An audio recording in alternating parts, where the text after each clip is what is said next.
we are just 3 episodes in, and we already got a sponsor, Brewing Gadgets Company, which is based in Dubai, the biggest warehouse of coffee equipment. And if you're really into coffee and you need any coffee equipment to buy, go straight to their website, brewinggadgets.com, or directly to their warehouse and be ready that they have everything what you need for professional or home brewing. I appreciate their support, and we decided to do giveaway on Instagram. So please, if you're listening to this podcast, open up my page or there on Instagram, and you will see the announcement of giveaway. Rules are very simple, and now let's kick off the 3rd episode.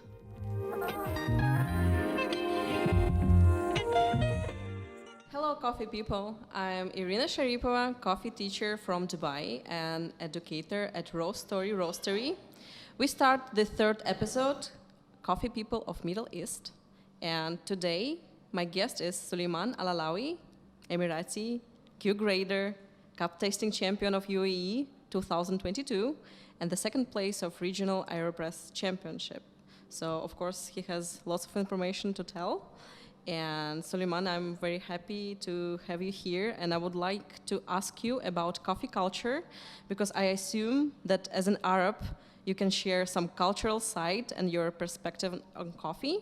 And for sure, to start, I want to ask you how you started drinking coffee. So what was your first memories and how you came into specialty? First, hello everyone, whoever is listening from anywhere around the world. It's a pleasure being here and being part of this podcast. I can feel and sense that this kind of podcast is something that we really need. And I always enjoy listening. I enjoyed listening for the 1st and 2nd episode. And I'm not sure if I will listen to this one because I am that person who don't like to listen to my own voice. But I'll do my best to do so. First, as you mentioned, as an Arab, when we grow, since we are kids, coffee is part of our culture. That's something very strong. In a way that I would put it in a sentence, there is no guest if there is no coffee. So if you have guests coming over, there is only one thing that should be there, that is must to be there, which is coffee. And coffee for us has a lot of connection with our culture, the way you welcome your guest, and the way I think maybe you have experienced the way we shake our small cups, so it means that enough. So it's also a way of communication when it comes as a culture. It's not just a drink. So, and even though a very fun and nice information for whoever is listening who is not a Middle Eastern, when we serve the coffee in our small cups, we put like around only 20%. We fill it around 20%. It means we need you to finish your cup to drink more and more, so you stay. But even it's also, that's one way of communicating, of telling the guest that you are very welcome. But there is a crazy side of the story also. There is another way to communicate. If like the guest is not welcome, you would fill it to full, means drink and get out. So this have you ever done this? This is how not yet, no. Not yet. Not yet, yeah. So this is how deeply attached coffee in our culture. But yeah, for sure, it's not specialty. That's a whole different thing, yeah. But how? So in your family, always coffee in the kitchen, right? Where do you buy it? I mean, if you remember some memories, like so you wake up and your mother cooks coffee, or maybe she goes to the souk or market, to buy fresh roasted coffee. How it has happened here, Usually we go to our spices shop here are quite different. So they are not just selling spices. They will sell like some traditional medicines that our mothers use for treatments as well. And besides that, they sell coffee from, usually it's very restricted between Sri Lanka, Ethiopia, Brazil. That's the very famous origins. And even up until now, if you go to any traditional spice market, you will find these 3 origins. And sometimes they would buy it green, and then they will cook it in the fire with a pan only. So it's a very traditional way. So everyone is a roaster in Emirati families. Yeah, my mother is a roaster as well, yeah. But not certified yet, yeah. Okay. So even I remember it's like for us, here in UAE, every Friday is a family gathering. So that day I was taking a class, an SCA, Specialty Coffee Association class, and I missed the lunch. And then she called me, Sulaiman, where are you? I said, I'm taking one coffee class. She said, what coffee? I'm making coffee for 50 years. Come here, I'll teach you. So yeah, this is how crazy it is to convince someone about specialty coffee. Yeah, because the way coffee is attached to our culture is totally different. It's totally commercial. They treat it more like a product, not like the specialty crazy, intense level of information and well taken care behind, starting from farm to this. But yeah. That's interesting because, you know, in my country, in Russia, we drink tea a lot. And I think it's the same as coffee here. If you go to someone's house, of course, you will be served tea with some sweets. I think here the same with coffee because here what was my first cultural shock, like nobody has tea. I mean, it's very rare to find tea in specialty cafes, even just in restaurants. It's really strange to drink tea here, I think. And here everyone drinks coffee because it's just part of their life and they just don't think, they just, yes, coffee, it's normal. In my country, like coffee is something like, you know, it used to be like delicatessen, you know, because it was brought from West and it was something unique. So now it's a specialty still. And yeah, that's interesting. Do you have any memory which is connected with coffee, like fun memory in your childhood or maybe like recent story? Maybe yes. We were driving from UAE to Saudi Arabia, and then we're going to make Umrah, Mecca, and it's always the crazy fun. One day, it's like around 24 or 25 hours driving from UAE to there with like few hours resting. And of course you have coffee. Yeah, and then we make it in the big thermos, the big jar. So at one time I forget to close it after serving. And it spilled all over my legs, and that's a bad memory, but it was crazy. It was fun. But you know, we call, like, if you have some inks from coffee, so coffee is not dirty. So you're not dirty. That's for sure. You would smell good, yeah. You smell good. Cool, that's interesting. So let's talk about championships. What was your first competition and why did you decide to compete? So maybe it was connected with your first steps into coffee in your own. How it happened? How you started to compete? I started to compete actually with latte art. And one of the main reasons I was deeply interested in coffee was latte art. I loved latte art. To me, it was something like crazy, like something interesting. What's going on? How do they make all this pattern and all the blah blah blah behind? And so I started to practice. And to me, I am a person who is really into scratch. I love to start things from the deep down to the bottom to the very original, authentic way. So if I like something, I will just start to make it. I think the same with eyewear. I loved eyewear, and now I'm customizing and designing my own. Cool. And same with Italian culture. I loved their culture, and now I'm making the authentic pizza dough even myself at home. Oh, nice. It's same with coffee. So I was interested in latte art. It was something very interesting to me. And then I started to search more about coffee and all the things behind. It was really crazy and surprising for me. And to me, when I went for the latte art competition, it was latte art grading, not the national. So. But you never worked as a barista? Never. No. It was just me doing my things just at you. home. Okay. So it was crazy to be in the stage and to see to interact with the community and to see people cheering for you and for the others and all the competition and the heat feel of the stage. I think I got addicted to it. I love it. I enjoy it. And the good thing that I like about myself is that when I go in the stage, there is 0% in my head that I want to win, but there's 100% that I want to have fun. This is how I do it. When I go, it's just not me trying to prove anything to anyone. It's just me trying to prove something to myself that can I do better than my own self previous time? can I break the tension? Can I break my nerves and be more chill and more relaxed and just have fun? Because after all, we have a fantastic, amazing community here, and I always say UAE coffee community is one of the best communities around the world. One reason why is that if you go to any other countries, usually the people competing, the people in the community, they are mostly the locals of the country, the citizens. But if you come here, we got wide nationalities. I mean, UAE, Dubai, that's a place for everyone. So it's crazy the amount of the nationalities we have in our community and their own background back to their own country. So it's always fun to me to join the stage, to share it with the others, and enjoy and have fun. So what was this year when you started to compete? The Captestas? No, the latte art. That was 2019, I guess, 2019, yeah. And I got, it was like latte art grading, so there's like white picture, which is very basic, and then there's like, I think, green, orange, and then there's red and black.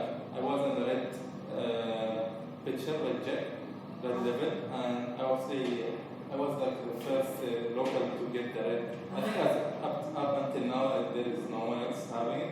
And then I got second place. Yeah, it was fun. It was official SE or SE competition or not? Yeah, it was in Gulf. Oh, okay. It was in Gulf. Nice. So what was the next? Next, then I joined the Aeropress. It was fun. It was really fun. The Aeropress to me. Because I work in also oil and gas, so during the pandemic, I used to stay there for 1 month. And then I have some coffee bags with me, and then I got my Aeropress.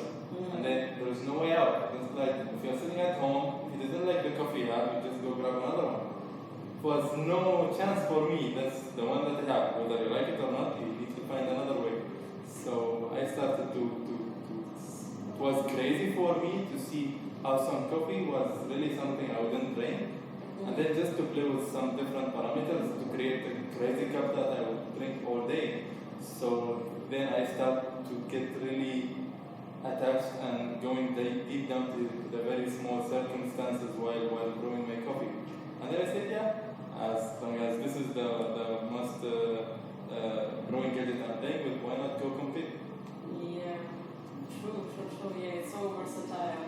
But how did you prepare for Aeropress at home? So you just found out some recipes on internet, or you just did some of your techniques? I did my own. I had some also. I tried to put some different recipes from different people, and then I tried to adjust based on it, and then I tried to create my own.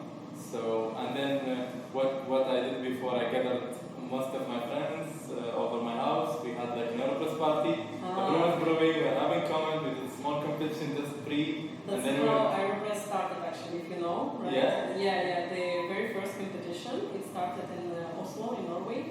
Just two guys decided to compete at home. It was just party. Awesome. And they decided to compete. So then, now it's world. Yes, championship. Yeah, it's impressive. The popularity of Aeropress.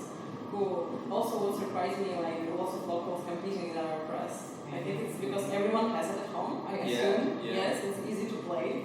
And everyone drinks coffee, of course. I think it's easy. You always maintain practice. Exactly. Yeah, cool. So, what was the place, or you just... Which one? In Aeropress, you competed? Did you take the place?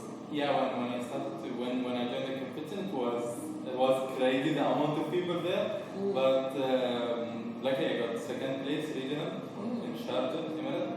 So it was a lot of fun. It was, as I always say, crazy and always a fun time to share the stage with all the other coffee people. Yeah, wow. Okay, so another competition is cup testing. Yeah. So yes, please tell us specifically about cup testing, because you're a current champion, right? Yeah. And soon next week we will have cup testing in UAE. We're so excited that you're also going to compete. So would you please tell about how did you prepare for national competition, and then about your experience in the world? The cup tester, the story is pretty crazy and unpredictable actually. As I say, if I love something, I go back to scratch. And when I love the Italian culture, I started to make dough and the pizza dough and even the pasta dough I'm making myself. So the hydration level, the salt amount, even like small 0.1 gram or milligram will make a difference to me. So I had this palate where I always, when I'm making the pizza, people will compliment, but I will always have comments in my head. I always feel like I need to adjust. This one tasted different like last time, even though some people like will say, no, still tastes amazing like last time. But I will always be able to identify. And then I thought like I saw the curator class post, and I thought my next plan is to open a coffee shop. So why not become a curator so I'll be able to deliver the best quality possible to my clients. And said, yeah, why not? I registered my name. I went there. It was crazy time. It was absolutely crazy time because I was there totally for fun. I was really like in the middle class. It was before national. Yeah, it was before. It was before. Okay. I was like, what am I doing here? This level is very intense and crazy. Can I refund my money and go home? Yeah, just a reminder for our listeners. So Q grading is like the highest level of exam. So it's the highest achievement. If you're a Q grader, it's like, it's like almost the god of coffee because it's really hard. It takes 6 days. There are 19 exams, 1 theoretical exam. So it's really, really hard. So if you passed it, oh my god, you're the best of the best. Yeah. Okay. So I went there and cupping after cupping, practice after practice. I was super chill, having fun, doing my things only like how I usually do it. And after the full 6 days, I had just like, I was, as I always say, just doing my things and having fun. When I saw the results, I was like, is this real? Because I passed all the practical exam, one shot.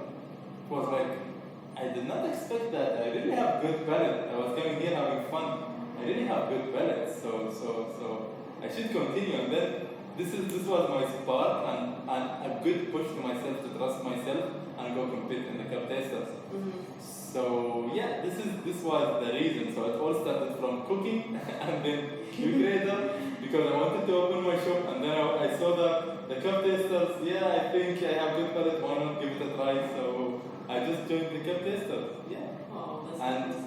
the cup tester was also, not gonna lie, it was a big hustle. It was very challenging because when you see the names, and at the time I'm still a person who is like independent, home brewer only, and you see the names there, people representing roasteries, there are roasters, brewers, there are champions in airpress and brewing and stuff, and there are like 2 previous champions from in the cup testers were competing as well.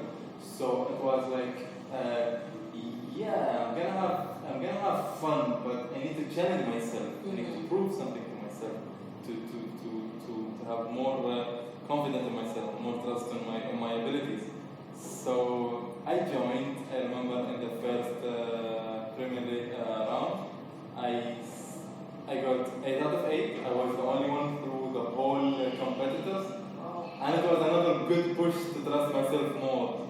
And yeah, I just maintained the same level. I went for the semi-final, I went through to the finals, and it was crazy fun, yeah. And even in the final I scored the perfect set, also 8 out of 8 in I think 4 minutes and 5 seconds, something like that. So yeah, it was fun time, So and how was it for you? So when they announced that I think there's no announcement, like you realized already on the spot that you're a winner. What was your emotions? So it was something like I would really love to experience again, because that feeling, the whole audience, and it was, regardless to say also, it was in the World of Coffee Expo, which is an event that happened one in a lifetime. Because World of Coffee will be happening every year in Dubai, but an Expo itself, in that big event, it was the only time to happen there. And all the companies from around the world, all the people watching, that feeling I cannot forget. It gives me goosebumps. It was fantastic, and everyone is cheering. And the crazy part for me, the thing that made the moment more sweet, is that when I raised the cup number 6, I was the only one who's on 6 out of 6. Everyone else was having already two mistakes. Okay. So I was very confident about cup number 8. I was super confident about cup number 8. Cup number 7, I was still not 100% sure. So I started to feel the moment from cup number 6. And then it was, I just need to get one more cup to win, that's it. And then I left cup number 7, the competition already finished. So it was a crazy, I felt like a badass moment, yeah. Wow. It was fantastic. And then cup number 8, it was also correct. So yeah, it was amazing to live that feeling, yeah. Wow, yeah, I feel you. I feel this is the best moment of championships. Even Yeah, if yeah. you cheer someone, you feel it when you see announcement. You like have this empathy. Oh my God, yeah. But did you prepare somehow for national competition, or you started to prepare more for world championship? I think I was more prepared for the nationals because even though I practiced around only 3 times, but because I had the CQI course before, which is the Q grader, and in the world it was a moment for me. It was something that I really wanted to do something really good in the world stage, but I fortunately I did not give it more. I didn't give more time to practice at that time. I mean, I stopped practicing like 1 month before, and it was my No. mistake. That's why I always say I'm proud of my experience in the world because I know my mistakes. It was my mistake that I forgot the momentum of the stage and the way I do it, because cup testers, I always say, and I'm 100% confident about what I'm saying. It's 20% or 25 your skills, 75 is your brain game. Yeah. This is it. There is no one can prove me wrong because it's about how you communicate, you connect your palate to your brain. Is this correct? Because I remember even part of my experience in the world stage, cup number 1, 2, 3, I pushed it very fast. I was doing it my way. At cup number 4, you feel the pressure because you are not independent. You are not representing a company, you are representing a country. And there are people who are coming to watch you, and everyone have expectations, so that's too much load. Also live stream. Yeah, that's too much of a brain game happening right there. And I remember after the 3rd cup, I was talking to myself, are they correct? I start to hustle myself and doubt myself. And that's where I bust myself up, because the first 3, which I pushed very fast, were correct, and then I started to get wrong, and then again right. So the key is to control your brain game and to trust your palate, yeah. Yeah, so this could be an advice, right, for contesting. Do you have any other advice for upcoming championship? For the cup testers? Yep. What would you recommend, maybe how to practice and what to do? Because I did 2 things. I cut off fermented coffee 3 months before. I started to drink a lot of washed coffee, like a very regular, which are like small coffee bags you can find for like $10 for 250 grams. So very basic coffee, washed. This is how I was able to practice and to increase the level of my palate, improve my palate, yeah. And 3rd thing, I ate everything and anything, because I find a lot of people saying don't eat this, don't eat that, otherwise, I mean, I find it ridiculous because that's already a reason to lose. Yeah, and correct. It's a reason to like, if an example you start to eat, I saw people in front of me, like they'll eat like salad and then the chicken have some seasoning, and then I say, oh no, I had seasoning on my tongue and I have a competition next week. No, I mean, I think this is just a lot. This is more to put in your brain, because I always say it's a brain game. So this is something you don't want to put in your head and to overthink and overload. Yeah, watch out for your food, but just eat anything normal. Just practice your normal. Maybe just 1-2 days before maintain your palate a little bit sharp and clean. Yeah, you're absolutely right, because even for Q grading, I remember myself before Q grading, I was really scary, and I was also thinking like, oh, I should quit spicy food, I should quit, drinking wine, blah, blah, blah. But actually, you know what I did? Every dinner, like I drink wine, because I maintain the same level of my palate. If you cut it off immediately, like some people just cut off the smoking, and they ruin their palate, because their palate is not ready, it's not calibrated. Exactly. Yeah, if you immediately change your palate right before the exam or competition, I think it's worse. So some people smoke right before testing. It's okay. Yeah, it's okay. It's for okay. them. Yes, True, if they true. do it daily. Yes. True. Yes. True. Just be yourself. Yeah. I remember in the CQI course, in one of the triangulation, during slurping to identify the odd cup, I had one donut chunk falling off my teeth because I was eating donut before. That was amazing, and I passed that test, so it was fun. Yeah. Yeah. Cool. Could you tell a little bit more about world stage experience? Was it the big difference emotional-wise for you? Like to be, of course, you're representing country. Maybe the other difference between national and world stage, like organizer-wise or like audience-wise. So, did you have any chance to visit some booths? At the world, different wise, it was I think organizing wise it was I think mostly the same, but the coffees there were like a bit more heavier.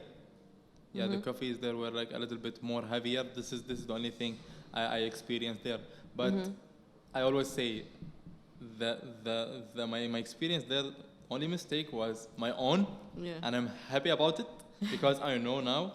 Yeah, so that's it. And then I visited some of the booth there. I visited archers from UAE. They were there, so I visited their booth. I had some coffees. I brewed some. I met a lot of farmers.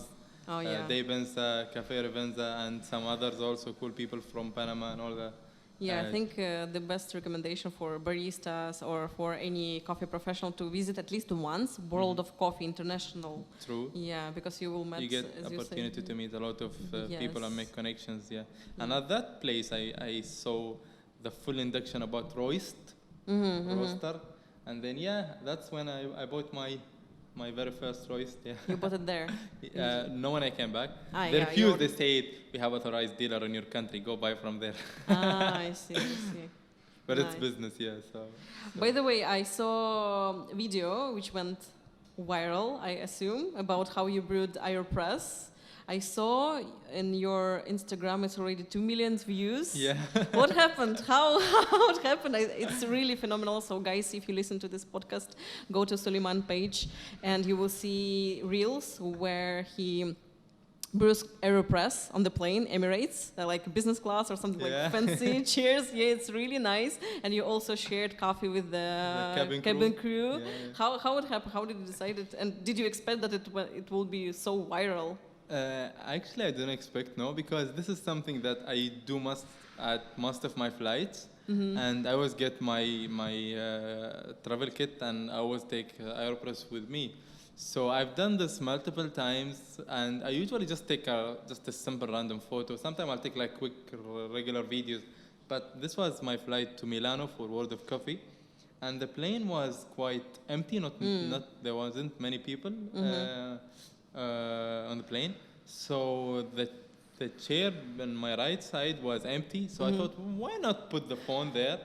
And I think the thing that created the spark and made it go viral, that the cabin crew did not know I was recording. So they don't know. So everything was just very natural, very normal. They were curious, stopping, asking, what are you doing? What's going on there? Okay. Why are you grinding your own? And the very tough question to answer is that when they ask, why you don't drink our coffee? Is it not good? It's good, commercial, but not specialty, yeah. So and then I remember one of the cabin crew, when she bring the water, she was very curious. I thought, why not you pour the water? Yeah, pour it. So she poured the water, I recorded. Nice. So it was something very, very like easygoing. It was very natural. It was fun.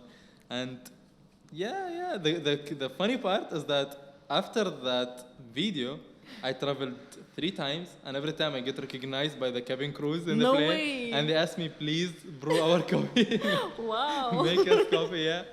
Yeah, so it's fun, it's fun. Interesting. Yeah, that's a really nice video. Yeah. Okay. So let's move on, and I want to ask you about Q grading. Mm-hmm. And so Q grader actually is a person certified by CQI, it's a Coffee Quality Institute, as being able to grade and score coffee through the smell and taste. And actually Q grader is a person who can distinguish specialty and non-specialty coffee. So yeah, there are many tests. So you already told us like you had fun, but did you get any new info about coffee? Maybe it was aha moment and you were like, I didn't know, I didn't think about that, and Q grading course gave you something. I think theory-wise, I learned a lot in the theory part, and the reading and question and answers, because you get to the very small even words they are using in the coffee world, like when it comes to the palate, the part of your palate. Yeah, it was la fillet, and fillet usually I say it when I order from the cafeteria only. So I didn't know I had fillet in my mouth, so I was eating fillet my whole life. So yeah, so I learned a lot in the theory about the farms that are like producing only naturals, and about the biggest producers in the world, like some interesting, very interesting, and the countries that they are using manual cherry picking, coffee picking, or the countries that are using a mechanical automatic machines to harvest the coffee. And yeah, theory wise it was a lot of information for me. It was a lot of fun. I learned a lot of things there. Yeah, and once again, yes, if you are a coffee professional and you want to achieve something, so prepare yourself for Q grading. It's really fulfilled information. Yeah. Okay. Would you like something to add about Q grading course? I think that's it. That's it. Yeah. Okay. Just let's not scare people. Yes, yes. So could you tell me what is as you are a traveler, you've been in many countries, I suppose. So what is the best coffee place in the world you visited, and of course in the UAE? In the world, I would directly say Thailand. I love Thailand. I really love Thailand. So I love their culture, the food culture, and everything. But what really inspired me, even my new cafe I'm setting up now in Abu Dhabi, is a little bit slightly inspired by the Thai culture, like industrial, a little bit rustic. So what we are experiencing here in the country is that everything is, because it's a new country, so everything we have is like, let's say, very well studied and prepared, and it's always like about the perfect painting, perfect finishing. It's everything about who is making something looking better than the other one. This is the competing wise, like how is the finish? This finish is amazing, or this finish is a little bit poor or no. But when it comes in Thailand, they just don't care. You would see like, a place that you would never, people here would never say, I would never live there. But they would just put a table, throw espresso machine, double grinder, and they will start brewing. And people will start up lining up. So it was very inspiring to me that coffee don't have to be only about the new modern style and all the stuff. And to me, this type, why I mentioned the interior wise, because I believe it's a full sensational experience to me, to myself. If I didn't feel comfortable in a place, or let's say if I felt happy in a place and my coffee, for sure it will reflect in my coffee. I would really enjoy it. But if I felt like super outstanding, this is the way I used to feel in Thailand. It was very inspiring, very fun to see all the, the concrete tables cracked, just imperfect, and then they give you your coffee. You feel like there is a joy of moment. It was lighting up my experience. So I would say straight up Bangkok and Thailand. Bangkok and Phuket in Thailand. They were the best places to me to drink my coffee. Wow. Any particular coffee shop you can mention? Actually, one of the very first specialty coffees I visited in my whole life was in Bangkok. in cultural center. It's called Gallery Drip. It's called Gallery Drip. So that place they use only manual brewing. That's it. Slow bar. It's fully slow bar. So it's just V60 and Kalita and all the other stuff. I don't think even they have an AirPress. I'm not sure. But it was just like a slow bar. That was like one of the very best experiences I had in my life, because you see the full line of the V60s and they are just like, it was fantastic. So they like coffee. Yeah. So everywhere is coffee shop. Yeah. Nice. So any special places in UAE? I would say I won't mention. I love everyone. I support everyone in UAE. Just to not make I know, but maybe any conflict. We can find you somewhere, drinking coffee, except for your place, which I asked you. If I would say just a place that I visit quite often, I'd say some of the coffee shop in Abu Dhabi, because where I live, I would say local cafe. It's a concept store as well. So maybe because also they are selling eyewear, so I love sunglasses and stuff. But yeah, I find people are fun. So to me, I always say it's the full experience. Yeah. And for the whole years that I've been in this coffee industry, starting from a coffee beginner to a student to a professional to a champion and a Q grader, I've never complained to any barista who brewed my coffee. Never in my life, because I find coffee more as an experience. If the brewer like it lower ratio, a little bit strong, that's the way that I would love to experience it when I visit a coffee shop. I'm not into this should taste the same way I brew it myself because it's the best way. I don't believe in golden recipes. So yeah, that's why, maybe that's one of the reasons I don't have really like one place to go and just enjoy my coffee, or the best favorite place, because I take it as an experience and I enjoy all coffees. I see. So what do you think is missing in coffee culture in UAE? As you mentioned, so there is a huge difference between UAE and Thailand. So is there something would you like to see in cafes or maybe in barista workflow in UAE? I would say I would love to see the companies work together more. It's something I think very healthy. It's both side win. Also, it's a way to advertise both companies, and that's something I'm planning to do in my upcoming cafe, is to have every month like a guest roastery, just to support them, and they for sure they will support me back. It's double side win.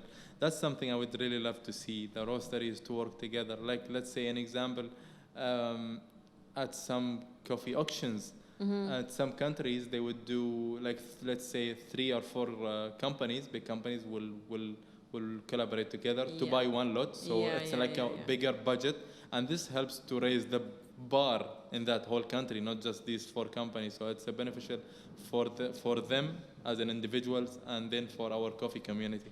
So that's something I would really love to see. Sidewise, I think we're doing great. The bars we are having are amazing. They are up to even one of the highest standards you will ever witness and see in all over the world. Exactly.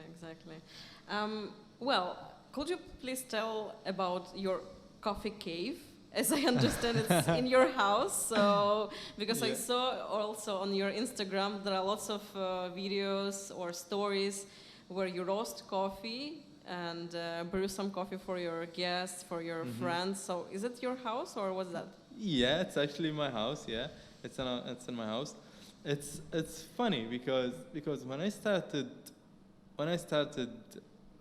to prepare this small coffee room, which I call it cave, because that's the place I would sit there forever and I would never be bored of it, because it has all my interests: the roasting, the grinding, the coffee, the brewing, the espresso machine, the music records, the turntable, and cooking. It's also kitchen, so it has all my interest in one place. When I started to decorate this place, I was like, this is gonna be something for myself, and just I was thinking about it last week. The amount of people have visited this place, and the reason behind it was a coffee, only just coffee.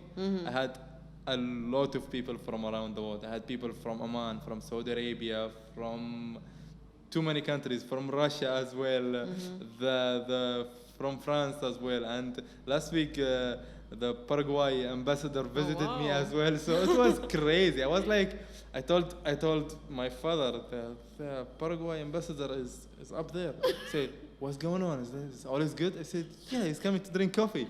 so this I did not expect, because now I get a lot of people wanting to visit and just to You can enter your coffee cave on the Google Maps. Yeah. No, With the never, reviews. never, no. 5 stars. Yeah. Because to me, it's like I'm sharing a piece of myself when someone walks inside, because there will be the eyewear. It's speakeasy, speakeasy bar. Yeah, exactly. Only on the list, Yeah. Face control. Exactly.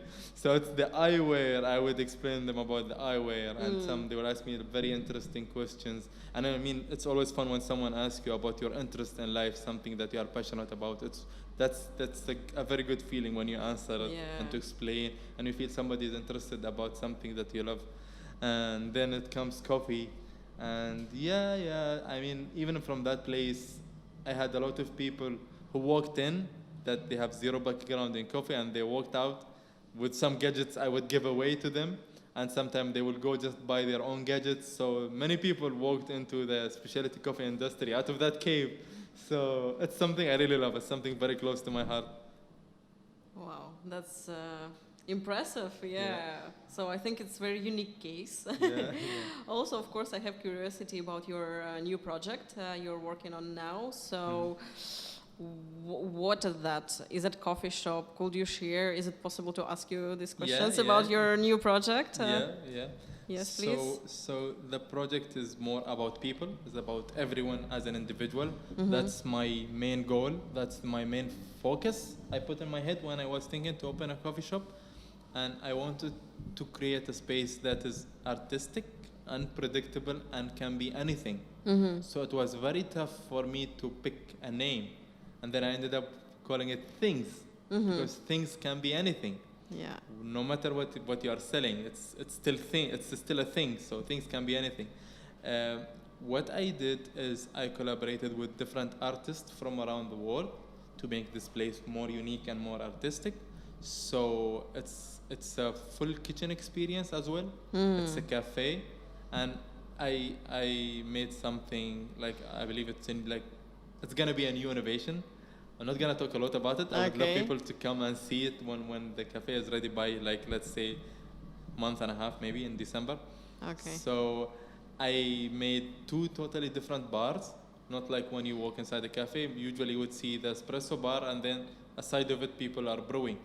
What I created in the space, I made a totally separate espresso bar experience and brewing bar experience.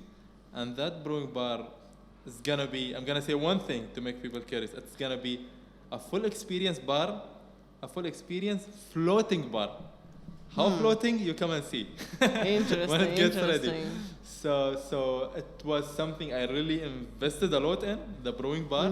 I invented a lot of crazy ideas I've never seen anywhere else in my life. They were in my brain, and the interior had a lot of crazy time with me Wow, to transfer exciting. the ideas Sounds so exciting. to reality. Yeah, so it's espresso bar experience, it's kitchen experience, brew bar, slightly small roasting, just by using roast, like to the same time, it's like educational hub for those people who have zero background. You don't regularly walk in a cafe and see green beans. So that's what I was trying to show people the green beans and the roasting process as well. And then there is eyewear. I had 3 sections in eyewear: the ready-to-wear, the vintage and antiques, because I love vintage and antiques. So I got pairs like made in from the 60s, 50s, 70s. Wow. And then there's bespoke, means you can just design your own eyewear also. Oh, nice. Besides of that, also the turntable, I had like too many different vendors in my store. So it's gonna start with my company and 5 different companies inside, vendors. So pastry chef, I've got a vendor like a pastry chef, and then I got 3 vendors in eyewear and 1 vendor in the music section. Wow. So it was, I think, to me, I found it something very smart and good to make the companies, to work together alongside the company and help them to have a different exposure than their usual. And their audience will be a different exposure to your own. So it's very healthy, both sides, yeah. Yeah, wow, so interesting. I'm excited and I'm happy for you that Thank you so much. yeah, you created your own project because when you're in the phase of creation, so this is the best part because when you open, it's like it's ready. Yeah, exactly. This is the moment, right? Exactly, This is yeah. the moment you And can. I designed every inch of it, so Oh, I think the interior did maybe 15%. wow. 85 it was our own. Cool. So, what makes you feel inspired? So, do you get inspiration from, I don't know, from Pinterest or from different coffee shops because of your traveling? How do you make it? It's my eyes. I would say it's my eyes and my brain, and I would say I've never looked in Pinterest. Never. I did not. I don't even have Pinterest on my phone. Okay. So even the interior was telling me, "Can you show me some example from Pinterest?" I said, "No. I'm bringing you here.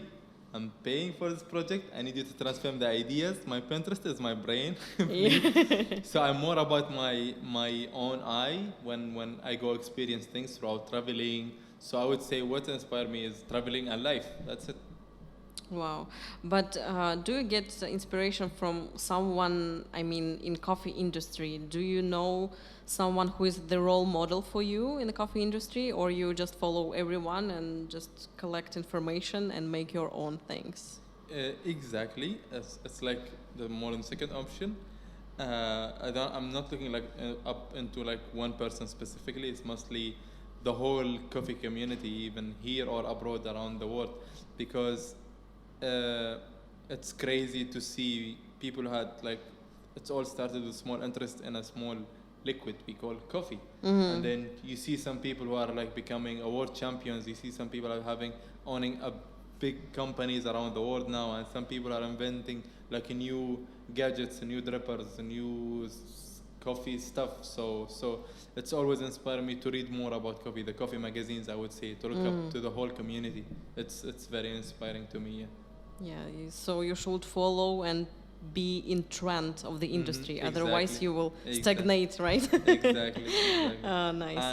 And my role model is my old self. Yeah. Yeah. Maybe you are a role model for someone. We don't know. Maybe. Already. Yeah. Okay. What are you passionate about in life? Of course, as I understood, you like some creative things like vintage eyewear. Maybe you can tell us how do you spend your free time except for coffee? I skateboard, and sometimes I like writings, but I never share my writings with anyone. So I just like writings. Yeah, I think it's a good way to put on my ideas and to develop them. Sometimes it's something very useful for let's say a project or anything. So I enjoy writing also, and I'm a very good swimmer as well. Oh. So yeah, some sport activities, and I would just sketch or design an eyewear, and I'll try to give any bespoke. I will decide to make my eyewear with a very tough and hard time. So yeah, these are the things.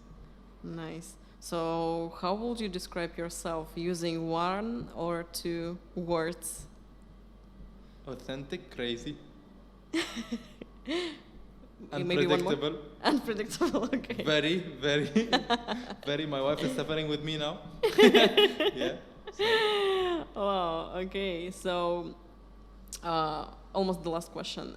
What is the future of coffee, in your opinion? what is the future of coffee? Is a very. I mean, you cannot make this answer short, but I would say there is first wave where coffee was a product only. People don't know it's something from the trees. And there was second wave, and currently I think we are still in the third wave. So, based on these things coffee went through, first and second and third wave, the coffee future is for those people who will stay up to date. The coffee future for those who will invent, for those who will keep on raising the bars, because now it's very challenging to say my coffee is good. Before it used to be easy to say my coffee is good. Now it's very challenging because the world understand already and you need to prove it. So I think the the, the future of coffee and the very challenging part is to stay up to date Oh, yeah. and to raise your bar up to the standards. Yeah, to Because too level many up people, your quality. because too many specialty stores were up to the standards, but not anymore. Not because their level went low, but because the standard went higher actually Oh, yeah. with the new innovation. Exactly. Last question. Mhm. What do you wish everybody understands about coffee? That it's a fruit, please. Please, God, it's a fruit, please. So I say every coffee should taste the same, but I would always say, but when we are kids, when you were a kid, a child, and you go to the fruits market with your parents, could you tell your father just pick any orange? They are all the same. Can you tell your father just to pick any apple? They are the same.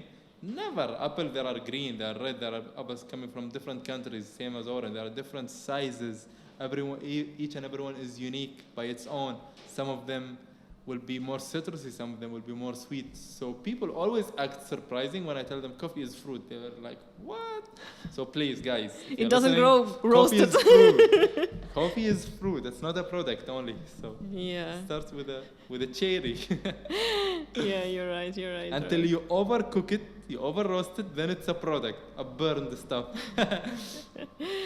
All right. Oh my God. So I think it was a very interesting conversation, and thank you, Sulaiman, Thank you, it was for a this pleasure. conversation. I'm very enjoyed this conversation, and this was Coffee People in Middle East podcast. Thank you so much for the listening, and until the next episode. Bye bye. Don't forget to stay alive. Yay. Ciao. Thanks for listening. I really enjoyed speaking with Sulaiman, and I hope you did as well. So if you really like my podcast, the best support from you will be your likes, sharing my Instagram page, or if you buy coffee from Rose Story directly from me.